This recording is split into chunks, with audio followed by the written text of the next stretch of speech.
Welcome to Native America Calling. I'm Sean Spruce. Museums and other spaces in Oklahoma, New Mexico, and elsewhere along Route 66 are offering the public a view of the famed road from a Native perspective. Tribes had little to say about construction of the highway when it started a century ago. It introduced new opportunities and connections to the world, but it also ushered in an erosion of culture and language and a lasting stereotypical view of Native people. We'll take another look at the century-old Route 66 right after the news.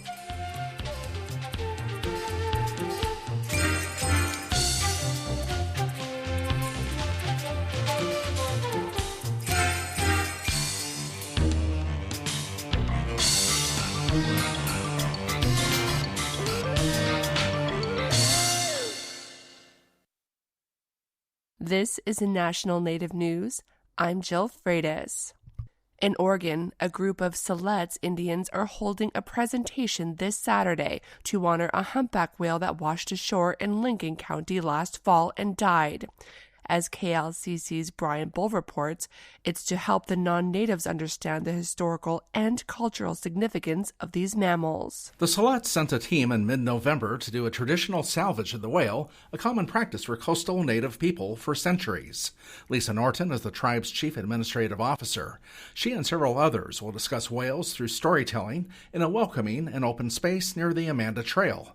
Norton hopes the audience leaves with one main takeaway: gaining an understanding of what it meant to us as a people, as individuals, and for those who were already connected with the whale to understand that connection a little bit deeper, or maybe understand that that connection isn't over and that it will live on in the stories that we do tell. Norton says the Siletz's Cultural and Natural Resources Department will eventually decide what would be done with the whale's bones and other materials. For National Native News, I'm Brian Bull. 13 canoes bringing Alaska Native paddlers from across Southeast Alaska and Canada arrived in Juneau Tuesday afternoon.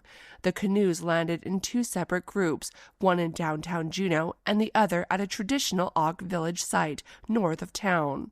KTOO's Yvonne Crumry reports. Occoquan elder Sakuni Fran Houston waits on the shore at Auk Recreation Area as traditional canoes, or yak, enter the bay. It's going to be good to see family and friends. Every other June, more than 100 paddlers arrive in Juneau this way to kick off Celebration, a gathering of Alaska Native people celebrating cultural revitalization. Sealaska Heritage Institute started the event more than 4 decades ago. Some travel from as far north as the Yukon. We're looking to celebrate now! That's Ug Asit Sanama Cheyenne Sparvier Kenny introducing her boat to the shore. The journey was great. It was really a healing journey for a lot of us, not just our boat, but from the experiences that we've shared together, yeah, it's a healing journey for all of us. Others, like Shah Ani Brandon Ware, are from as far south as Petersburg. This was the community's first time sending a canoe to Celebration. Good excuse for having us. We're so grateful to be here. It's our first journey in over 100 years. In downtown Juneau, 3 yak make their way to shore as hundreds stand watching. As the yak near, Shangu Katie Casey Moats stands up to greet the crowd.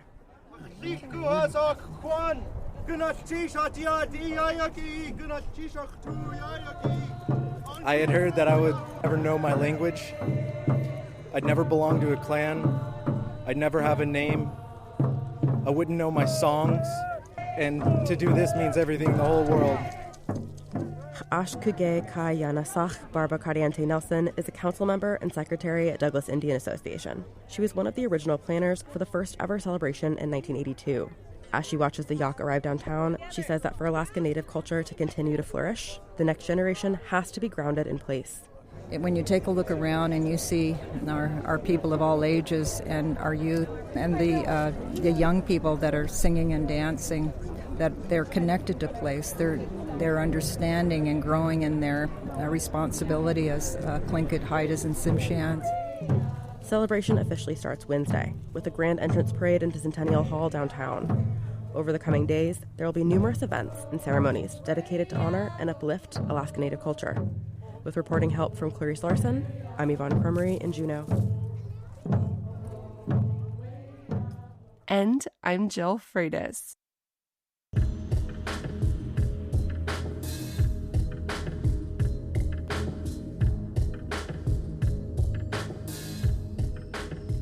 National Native News is produced by Koahnic Broadcast Corporation with funding by the Corporation for Public Broadcasting. Alaska has Fresh Start programs to lose weight, lower blood sugar or blood pressure, stop smoking, vaping, or chewing tobacco. Many programs are no cost or low cost. Visit freshstart.alaska.gov to find the program that's right for you. This message is sponsored by the Alaska Department of Health. Support from Rodale, publisher of A Feather and a Fork, 125 Intertribal Dishes from an Indigenous Food Warrior by Crystal Wapipa with Amy Page Condon, and a foreword by Tommy Orange is now available for purchase wherever books are sold.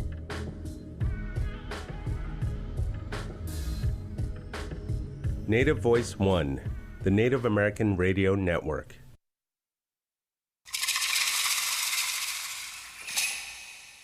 This is Native America Calling. I'm Sean Spruce. Places along historic Route 66 have a variety of celebrations and events this summer to commemorate the highway's 100 years in operation.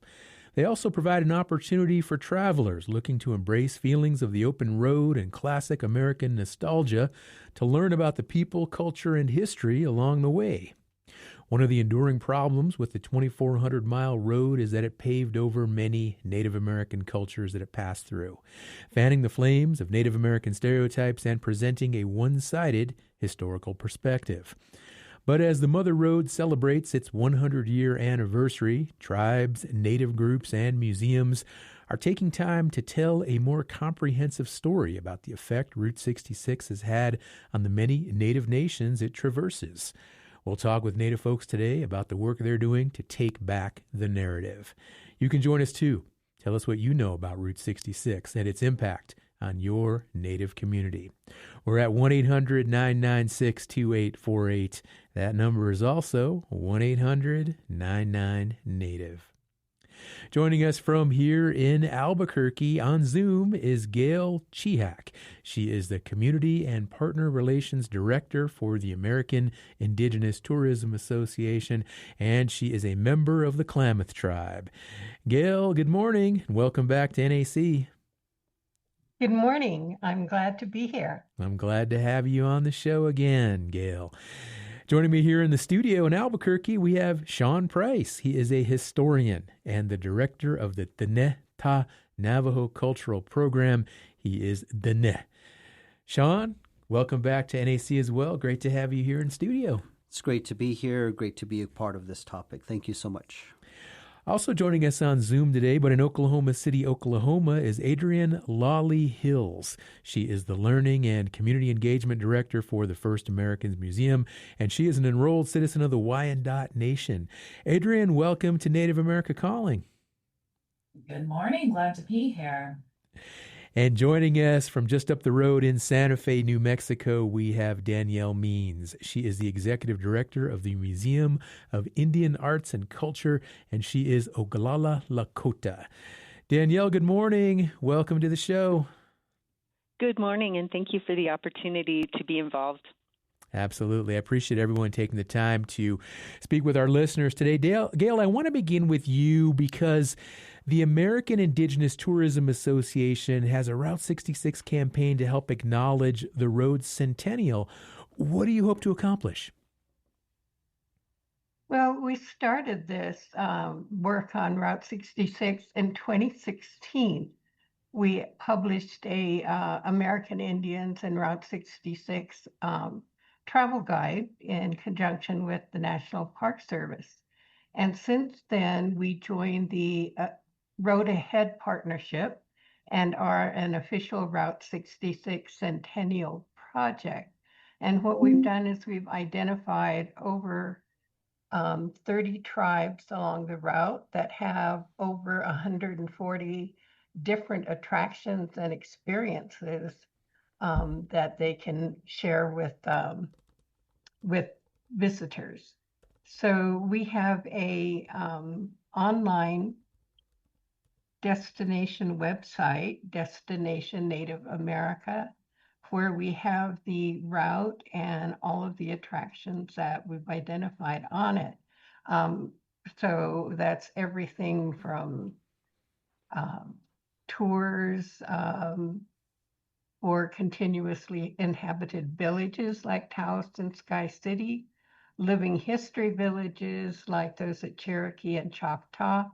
Of course, there are a number of wonderful museums. There's powwows, there's trading posts, art markets, native restaurants. You can tour a farm. You can stay in a hogan. You can go camping, and you can stay in a luxury resort. There are so many different experiences you can have, and so many different stories that you can listen to. Gail, I'm looking at the website right now, a Route 66 brochure, and there are trip guides, there are maps, just a lot of really interesting resources that I think listeners are really going to appreciate, or anyone else who's interested in the history here of Route 66 that we're talking about today. And I want to bring in the whole aspect of Native tourism and its importance, both currently and also in the early heydays of Route 66. If we have, the campaign has created a big buzz. We've had a number of interviews, travel trade magazine articles. So we're really starting to see a lot of interest in people wanting to hear about where they can go, what they can do, what they can see. And it's such a difference from when the route was being promoted in the 30s to the 50s, where most of what was going on was, metal teepees, wigwams, tours where they were done by the outside, and they asked the Native people to wear headdresses, which of course is not a part of the culture of right. the tribes that were originally along the route. So I think we're telling our own stories now, and it's making such a big difference and a big splash in the travel trade industry. Gail, you mentioned some of the stereotypes, the headdresses that might not have been tribally applicable. Also, there are shops along the route that some people might, by today's standards, consider pretty cringy in how they promote some of these long-standing stereotypes and tropes about Native American people. How did these places and images come to be so closely tied to Route 66 originally? Do you know? Well, I think that part of what they were saying is come and see the West. They wanted to lure visitors in. And so using an American Indian stereotype was what they landed on. And it gave a false presence of Native American people. So, did not do us any favors. We did get a lot of trade, though. A lot of our artisans were able to sell their art and become known for it. So that was one of the good things that happened. And the response from tribes and other Native organizations over the years, Gail, what can you tell us about that? Well, when we first started the guide in 2016, it was really hard to find destinations and things that were operated by the tribes themselves or by Native-owned businesses. So I'm really thrilled that it's been easy this time. We just started contacting the tribes along the route and finding out what they were doing, what kind of opportunities they had for visitors, and if they wanted visitors. And we found that most of them do. Most of them want to share their culture. They want to share their foods, their dances, their songs, their stories. So, and we see a lot more tour operators. So Native tour guides that are taking people out on the land and explaining what happened there. And about their stories and about how to see the land in with new eyes. Mm-hmm.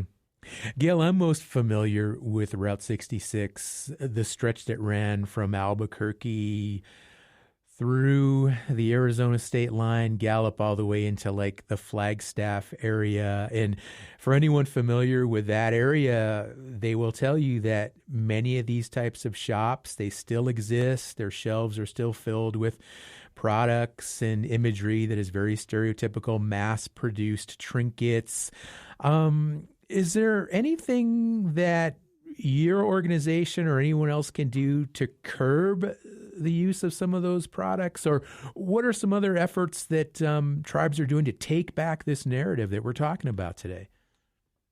Well, we're seeing things like Sandia's Ben Muir Center, where the tribes are operating the gift shops and are curating the artwork that's there so that it's truly authentic. I think for years now we've had campaigns on authentic art and how to buy authentic art. You know, get certificates, get in writing that it's a native made product, so that if you find out that it's not, you have recourse and you can go back and get your money back, and you can turn them in and have them investigated for selling knockoffs. But that's a campaign that we're continually fighting, and I think the more information we can give to visitors, I know we include it in our guides, we have it on our websites. So, yeah. All right. Just information. Got it. Thank you, Gail, for kicking off our conversation today on Native America Calling. We're going to take a short break. We're going to come back and continue this conversation. And joining us in the studio is Sean Price, the historian and director of the Diné-Ta Navajo Cultural Program. Sean will weigh in on the conversation right on the other side of this break. So stay with us, listeners. We'll be right back.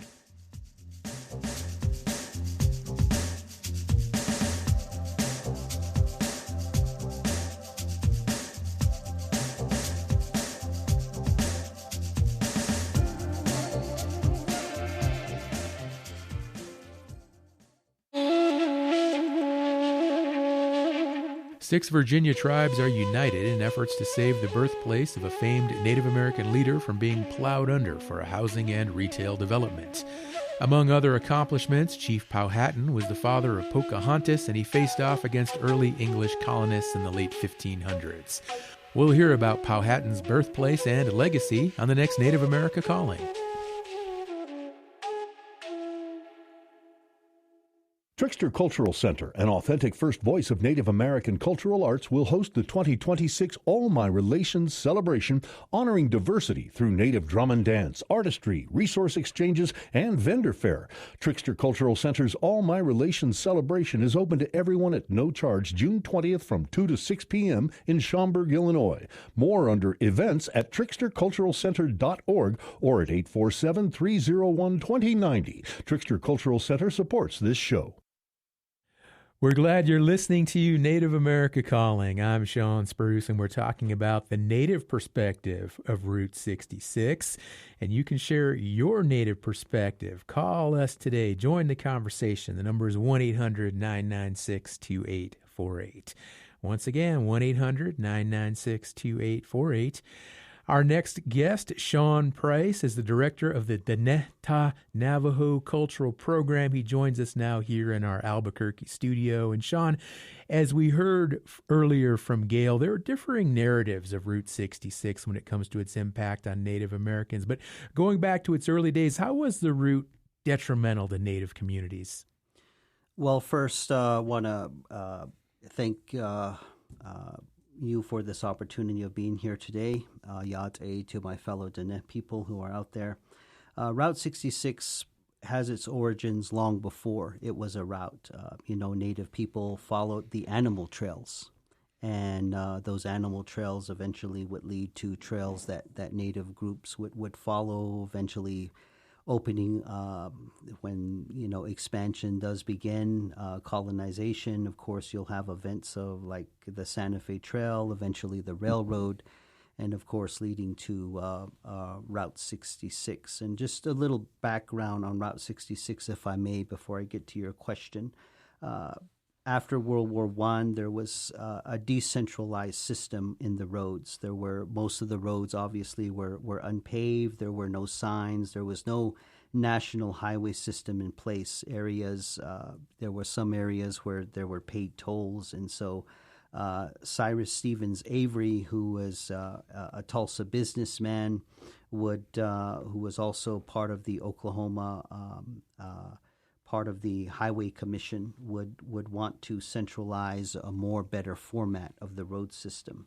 And so that would begin in the early 1920s. Originally, it was supposed to be Highway 60, but there was an issue with the state of Kentucky, which already claimed Highway 60. So what was left was Highway 66, and so that was assigned on April 30th of 1926. And then November 11th of that year, Route 66 was officially established as the first highway. It would span 8 states, encompassing roughly 2,448 miles. Uh-huh. It was an ambitious plan of its day, and of course, all roads leading west are going to inevitably encounter and come into contact with Native people. Right. And I will argue to that understanding that, Native people, we are the core. We are the story of that understanding of Route 66. And, when Route 66 comes into play, it does impact Native communities in all aspects. We must be mindful that in the 1920s, we still have a lot of our elders, a lot of that generation that is still around from those policies that were very detrimental to tribal nations. They were still around, and now we're dealing with the aspects of the automobile and now this road and these new innovations of travel.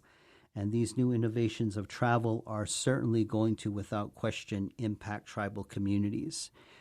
It's going to impact the way we travel, especially, one can add that Route 66 will eventually become the original powwow highway. It is the route that after this route is opened, dance groups, events, Native cultural events, some that, prior to the convenience of Route 66, maybe events were held once a year. Now, with the advent of the automobile and roads opening up, especially Route 66, you're going to see more events being held. You're going to see more gatherings being held. One, of course, is in the front yard of my nation, the Intertribal Gallup Ceremonial, which, attracted groups from all over. So when Route 66 was made more accessible for travel, groups from Oklahoma which would travel here to New Mexico, groups from California, vice versa. So it certainly made that possible. And I think we must be mindful that a lot of our grandmothers, our grandfathers, they traveled that stretch of road. They contributed. And there are certain parts of that road where it's Native people who worked on that road. You had mentioned the Laguna Colony, and certainly Lagunas contributed to the establishment of that road. There were a lot of Navajos as well on the New Mexico-Arizona side that as well laid the pavement and put down the implements for this road's construction. And so certainly in that retrospect, I think for Native people, it was the dawn of a new era. Mm-hmm. And there would, of course, be its negative aspects. We can delve into aspects of the token issues of, tomahawks and war bonnets. But overall, that aside, the road in of itself is an innovation that is going to propel and move forward many of the tribal groups that are along its route.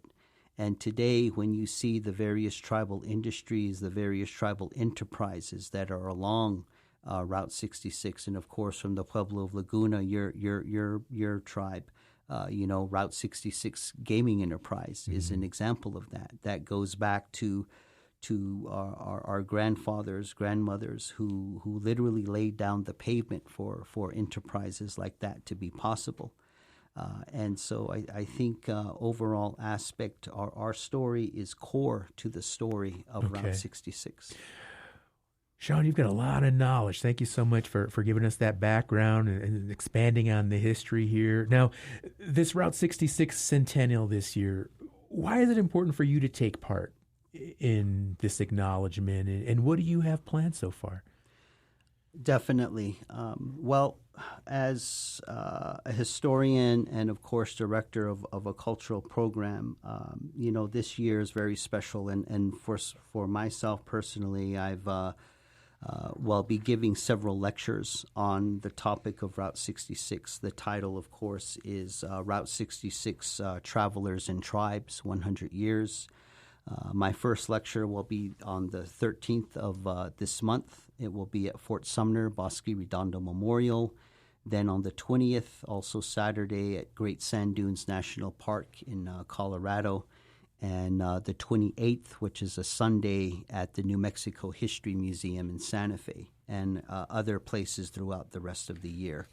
But speaking on this topic, Route 66, for me and especially for my nation, it's going to really propel things, of course, economically. It's going to move us, I would say, into a new age. Native people are no longer just confined to our small perspective pueblos, our nations, our tribes. We can travel now. We can go. Especially and profoundly after the Second World War. When our men and women returned from the Second World War, this is that generation. They had been on the aircraft carriers. They had been on the submarines. They had been on the destroyers, the battleships. They had seen the world and participated in making that world better. There was this belief of, you can do anything you want. Well, if that's the case, then strengthening our sovereignty is possible. Strengthening our way of life is possible. And they brought that back with them. And that generation literally would impact generations to come. And so, eventually like, for example, the 1970s, not one of the best moments and the best eras of Route 66, but you were asking earlier as to a lot of the issues of Native identity and countering the tokenness of Route 66. Well, in the early 70s, I believe it's in early March of 1973, Gallup, had a bad reputation of treating its Native patrons very poorly. And so we have, for those of you who are familiar, for those of you older kids who remember that story of Larry Casus, who kidnaps the mayor of Gallup and holds him hostage. And that was a reaction to how Native people were being treated. That was a justifiable reaction to how, we were being robbed because of our arts and our crafts, and how our culture was being exploited. And so, that's part of that story of Route 66, of us moving forward, of addressing those difficult chapters in our history, but nonetheless are very profound in making those necessary aspects of who we are today, and the contributions men and individuals like that made to addressing those very difficult aspects of the tokenness of Route 66. And Sean, it's obvious that you see this as a teaching moment for listeners and others to finally get a chance to learn more of this history and some of this culture as well.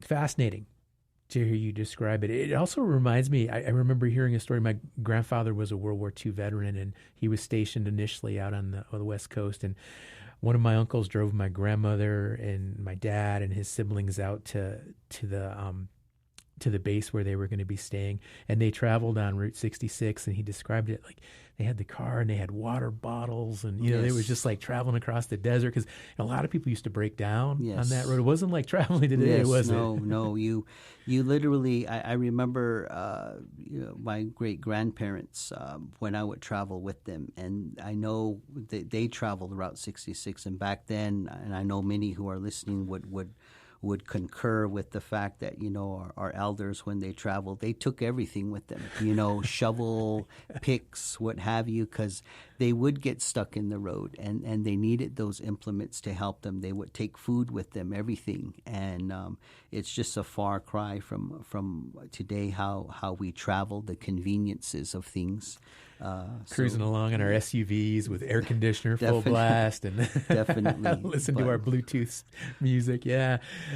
Well, let's bring on another guest into the conversation now. This is Adrienne Lawley, who joins us from Oklahoma City, Oklahoma, where she is the Learning and Community Engagement Director for the First Americans Museum. And Adrienne, Route 66, we're talking about New Mexico and Arizona here, but we have to remember it also passes through Tulsa, Arcadia, Oklahoma City, and some other towns. How many tribal communities in Oklahoma does the road travel through? Good morning. Yes, so there are 14 tribal reservations that Route 66 intersects with directly in the state of Oklahoma. And that's just 14 out of the 39 tribes in Oklahoma today. In the First Americans Museum, you have a Route 66 exhibit. What can you tell us about it, Adrienne? Yeah, so our summer exhibition in our community gallery this year is called Route 66, Welcome to Native America. And it's an exploration of a lot of the ideas and concepts that your prior guest was talking about. This idea of representation and misrepresentation, thinking about Route 66 as an expression of American nationalism and westward expansion. But we also bring it to the present moment and think about the ways that tribal nations are benefiting from tourism along Route 66, the business savvy ways in which we have, many of our tribes have gaming, art markets, and cultural tourism destinations along Route 66 and beyond in Oklahoma. It's really an opportunity for us to tell stories about ourselves on our own terms and from our perspectives. Adrienne, at the time, Route 66, it was the longest roadway that connected Chicago to the western side of the United States, and it really encouraged many Americans not only to travel and visit the West, but also relocate and move out west. Tell us more about the Oklahoma Native perspective and experience during that time 100 years ago. Yeah, well, the majority of tribes in Oklahoma today, like my own Wyandot Nation, we're removed tribes. So we have really deep histories, thousands of years back in our homelands, across, a lot of the United States and portions of Canada and Mexico too. For some of us, this idea of dislocation and moving westward is maybe not one that we necessarily resonate with, but something that's very baked into the American consciousness. I think I can't speak for other tribes, but kind of the sentiment I'm picking up on is that it's a very complex history, and certainly a lot of people encountered misrepresentative depictions of Native people, whether that was during vacations or travels out west or relocating. And we are still in the process of correcting the record when it comes to who Native people are today in the 21st century. Certainly Oklahoma is an interesting place because we have reservations that is being upheld in courts of law, but you have Native and non-Native people living within tribal nation reservations. For example, Tulsa, that's a metro area of almost 1 million people, and it is entirely on 3 different reservations. So very complex history, very complex present whenever it comes to Indian law and history. Adrian, I remember as a high school student, we read The Grapes of Wrath in English when I was in 11th grade. And it, of course, describes a family, a non-native family that's forced to move west along Route 66 during the Great Depression and the Dust Bowl, of course. And at the time, it didn't really stick with me. But a few years later, I realized the irony there, because that book is all about how it impacted the Depression, impacted non-native people. But of course, as you mentioned, Oklahoma tribes, many were forced to move to Oklahoma, right? All part of the history of removal. And it sounds like you folks are incorporating a lot of that into this exhibit as well. Mm-hmm. Yeah, the moving out west has been an experience for Oklahomans, or people with, settlers with roots in Oklahoma, as well as, people from our tribes. Many tribes experienced a period of termination, or were impacted by urban relocation. And so I know I can speak for my tribe. We have many, many citizens on the West Coast, a lot of whom haven't had connection to Indian Territory or Oklahoma for quite some time. So that idea of displacement, Oklahoma is kind of a place of a transient place, is one that was kind of baked into our state psyche. I will say, it's so important to recognize, though, our Caddo and Wichita neighbors who are the original Oklahomans, of course. All right. And with that, we're going to take another break. We'll come back and continue this conversation. Phone lines are open, 1-800-996-2848.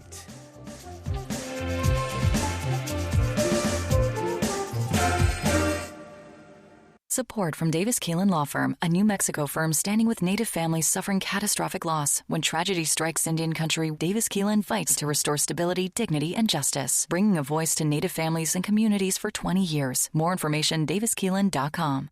Need an actionable plan to achieve your goals? Kaufman & Associates strengthens Native organizations through culturally grounded strategic planning. More at kaufmaninc.com, KAUFFMANINC.com. This is Native America Calling. I'm Sean Spruce, and we're talking about including Native perspectives and stories along Route 66. If you're located along Route 66, how is your community acknowledging the 100-year anniversary of the road? Still time to join our discussion today here on Native America Calling. Just pick up your phone, call right now, 1-800-996-2848. I know right now there are a lot of people listening who are probably very close to Route 66. Maybe you're traveling it today or a former part of what was once Route 66. Let us know, 1-800-99-NATIVE.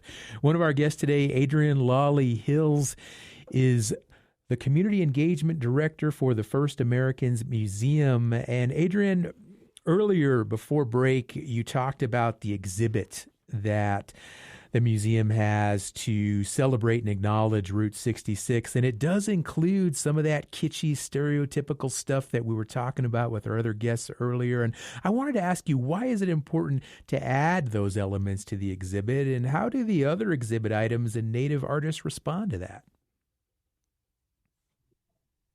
Yeah, so we have a couple of items that are in the space that are kind of throwbacks to historical kitsch. One set that actually I think has a more complicated history are a series of glasses that were illustrated by Woody Crumbo that became collector's items that you could purchase at gas stations. And a lot of Native families I know have copies of those. Now, there are versions of those collectible glasses by other artists that maybe are a little bit less circumspect, but there are aspects of that kitsch that have been, I think, reclaimed by a lot of folks. But at the same time that we're acknowledging some of the misrepresentation or early attempts at asserting self-representation, we're also including items from the Cherokee National Collection. So contemporary works of art that have been exhibited at the Cherokee Art Market, which is one of the largest in the country now, quite competitive, and it exhibits the very best in Cherokee artistry as well as many nations across the United States. So we'd like to balance the kitsch with that can be instructive with really serious and excellent examples of Native art today.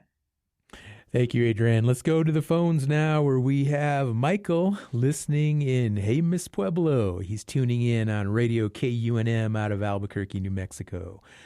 Hello, Michael. How you doing today, brother? Hey, all right, brother. That's a good topic. I told the guy there that what stuck out in my head was what was said about the armed forces, because my dad was a Marine and he's seen the world through the Marine Corps, and also relocation. He was part of that. So my first 2 years of life were in California, because he was working. He became a heavy equipment operator. Then my next 2 years and a half were in Arizona. So we traveled Route 66 a lot, and also my dad is first cousin to Deb Holland's grandfather. So and his name is Tony, and he was a bugler. He was a bugler in the armed forces, and so he was a trumpet player, and he joined the Navajo marching band.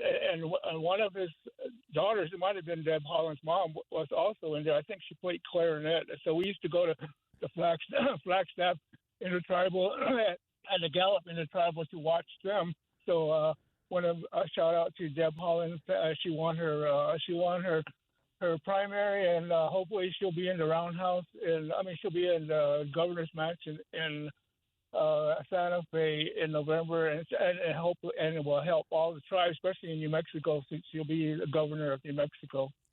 Michael, thanks for calling in today. And I'm glad you mentioned that Deb Holland has roots in Jemez Pueblo as well as Laguna, because I think so often she's presented as primarily being from Laguna, and that's what a lot of people think of her as a Laguna person, which of course is true, but she also has that Walatoa blood as well. So Michael from Jemez Pueblo, he's a regular listener to KUNM. I always appreciate when he joins the show.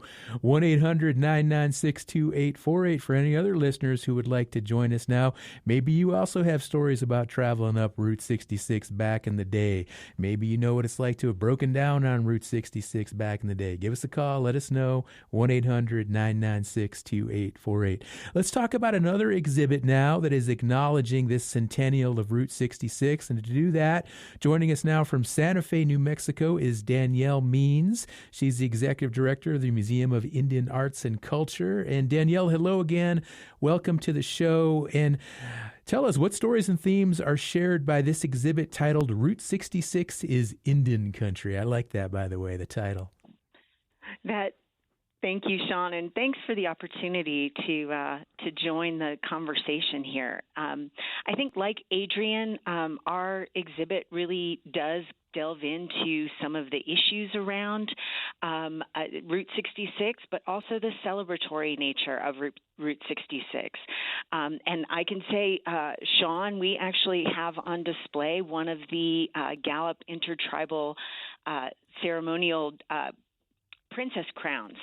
So one of the royalty crowns, to really talk about all of the different aspects that happened along Route 66, not just the tourism, but also what were Indian people doing and how are they gathering and coming together. And so one of the things that we're talking about is also what Gail mentioned, the idea of the kitschiness of what was along Route 66. So we do have some of those items on display and talk a little bit more about the importance of, the Indian Arts and Crafts Act and how that came about and the importance for our visitors, because of course more than half of our visitors are tourists here in Santa Fe, and to really make sure that we reinforce that if you're looking for native-made material, you really do need to ask and make sure that those items are native made. Even here in Santa Fe, we still have a lot of native inspired jewelry. And so that we feel a real responsibility to make sure that visitors here are visiting our artisans and getting actual native made materials when they are purchasing their items. Danielle, let's talk about the economics at stake here. And in those early days of tourism and presenting native art to a wider audience, who primarily benefited from that economically? Well, unfortunately, the art dealers, and I think thank you for bringing this up, Sean. One of the things that I think is important for how we look as museums, we've been an extractive industry to Native people, and we need to really acknowledge that. And, most of these museums were founded on the premise that our tribes would no longer exist. So they were in fact preserving this for everyone else, that our communities would disappear or be assimilated into the larger American culture. And one of the things that I think is extremely important is that shift from this economy of selling items for sale. So changing the pottery from usefulness to an item for sale. And while that had a huge benefit, a lot of times there was a middleman involved. And so Fred Harvey is one of those. So many of the trading posts were basically almost like a shop, what is it, in the coal mining industry? They would have those, union shops or the shops for the owners, and often you were getting pennies on the dollar for your items that were then sold to tourists. And again, we still have that same economic atmosphere here in Santa Fe with galleries. Now, a lot of the artists now can negotiate much better deals with these gallery owners, but this is part and parcel of what the museum and the tourist trade really did to Native people in terms of this economic activity of selling your pottery, your baskets, your items as a tourist benefit. Thanks, Danielle. Let's go back to the phones. We have another KUNM listener on the line. This is Kai, who is in Grants, New Mexico, which is just about maybe 80 miles west of Albuquerque, right along Route 66. Hello, Kai. You're on the air. Hi, Sean. Guazi Hopa. Hello to everybody. So I just wanted to comment. I was on Route 66 today. I'm actually here. I was in Grants, New Mexico. I was walking along Route 66 itself as we're getting an oil change today. And then it made me think about how Route 66 was able to create that travel for a lot of smaller indigenous communities to get back and forth. I think someone mentioned traveling all the way from Oklahoma out to the Gallup Intertribal. And I think about just the local communities here. I think about Acoma Pueblo. I think about Laguna Pueblo, Zuni, and then any other smaller Navajo communities that are able to travel using Route 66 into small towns like Grant. And then it provided that ability for us to go farther so we could create commerce so that we can make a living through our jewelry, as it was mentioned. Mm-hmm. So one of the things I mentioned on my own social media platform is understanding how these small towns help indigenous people thrive, whether we see that or not. And it's great to understand that we still are able to travel that same Route 66 when we get a chance, because I do that on occasion when I travel from Laguna to Grants, or if I'm just want to take a cruise back home in Laguna, because Route 66 runs right through Laguna Pueblo. Right. And that's all I got. Dawa'e, brother, appreciate you joining the conversation as well. And a lot of really good insights being shared today here on Native America Calling. And if you're quick, we might be able to fit one more caller in. So the number again, 1-800-99-NATIVE for anyone else who might still want to join the conversation. And I want to go back to Danielle Means now with the Museum of Arts, Indian Arts and Culture up in Santa Fe, New Mexico. And Danielle, you mentioned earlier about how the artwork, some of it has changed, and specifically pottery, right? It used to be more functional, and after Route 66, it was more ornamental to appeal to consumers. Tell us some other ways, though, that maybe Native art and even styles were impacted by Route 66. Well, we definitely have a number of those pieces in our collection, mainly from the 30s and the 40s, and you do see a progression. You see innovation happening. You see,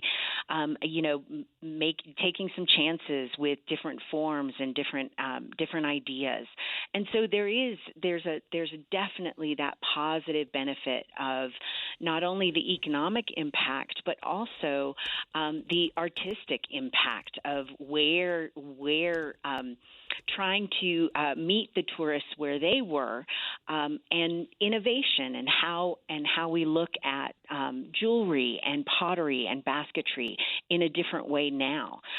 We've been looking at how we look at contemporary art versus what was more historical art here at Museum of Indian Arts and Culture. And we have a brand new contemporary gallery, and looking at the innovation that continues to happen with Native artists, whether that's in jewelry, using different stones, using different design, but also in pottery as well. There's a young artist, Rain Scott, who is also Laguna Pueblo, and Rain uses origami as his medium, and it's an incredible opportunity to look at innovation and different technique in a wholly different context.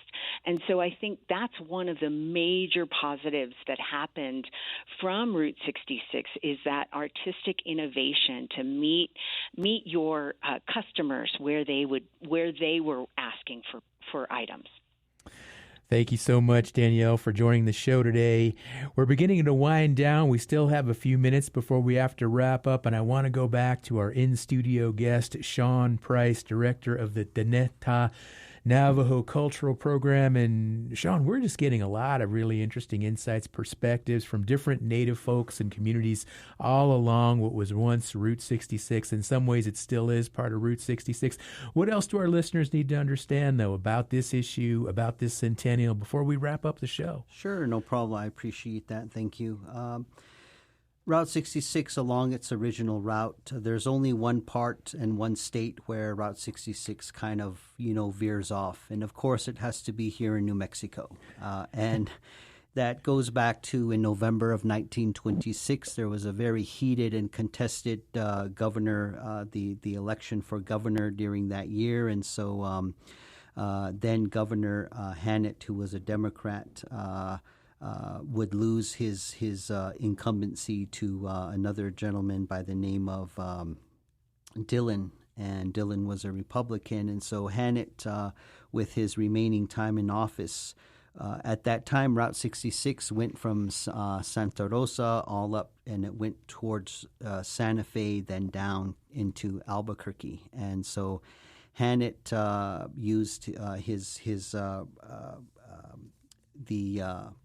his capabilities with the highway crew to extend the road from Santa Rosa, making it straight to Albuquerque on towards Laguna Pueblo. And so he literally had 31 days to do that. And so in the frigid cold, the winter, the crew worked making that 69-mile stretch of highway. When Dillon was inaugurated on January 1st, he immediately wanted construction of that road stopped, but by then it was too late. But I will just say, nonetheless, with Route 66 here in Albuquerque on 4th Street and Central, that's the only place along Route 66 where Route 66 crosses itself. That's it. So if anyone ever gets a chance to stand on the corner of 4th Street and Central, that's a very unique spot along the route. Lots of good restaurants down in that part of town. Finally, too. I will just say with Route 66, for our Native people, I think it offered that potential of better days, a path of looking forward beyond the horizon. All right, Sean. So appreciate you joining us, Sean Price in the studio. Our other guests, Gail Chihak, Adrian Lolly Hills, and Danielle Means. Join us again tomorrow on NAC. Until then, I'm your host, Sean Spruce. Enjoy the rest of your day.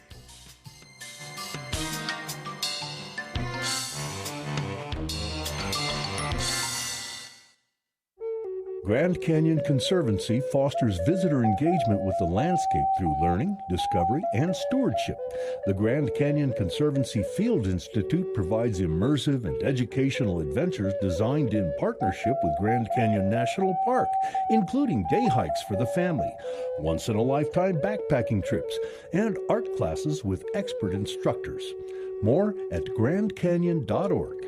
Grand Canyon Conservancy supports this show. Who protects Indian country? Amerind does. As the only 100% tribally owned insurance carrier, Amerind helps strengthen tribal communities by providing reliable insurance coverage and keeping dollars in Indian country. From property and liability to commercial auto and tribal workers' compensation, Amerind is here to protect what matters. Celebrating 40 years of serving Indian country. Learn more at amerind.com.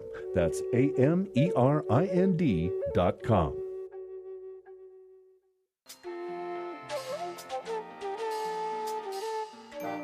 Native America Calling is produced in the Annenberg National Native Voice Studios in Albuquerque, New Mexico by Koahnic Broadcast Corporation, a Native nonprofit media organization.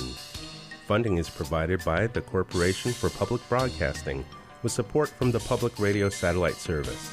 Music is by Brent Michael Davids. Native Voice One, the Native American Radio Network.